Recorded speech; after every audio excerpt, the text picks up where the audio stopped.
रसखान।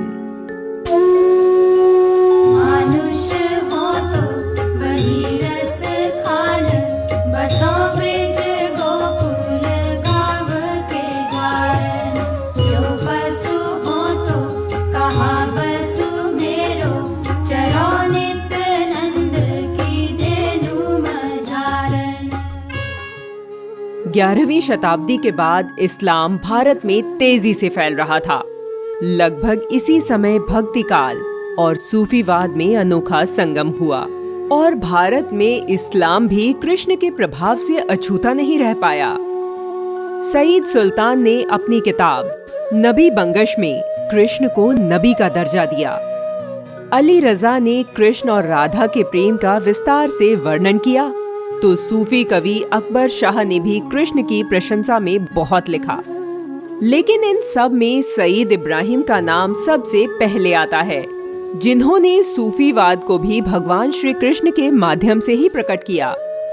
यही मुस्लिम कृष्ण भक्त आगे चलकर रसखान के नाम से विख्यात हुए। रसखान एक समृद्ध परिवार से थे। इनको उच्च कोटि की तालीम दी गई। रसखान को फारसी, हिंदी एवं संस्कृत का अच्छा ज्ञान था।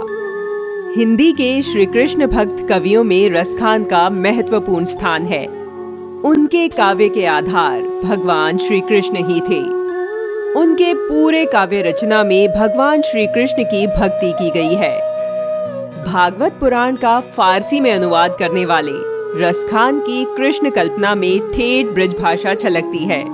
उनका कृष्ण वर्णन कुछ ऐसा है मानो कृष्ण उनके सामने ही लीला कर रहे हैं, जैसे कि वे देख रहे हैं कि कभी कृष्ण माखन खा रहे हैं तो कभी मिट्टी में सने हैं।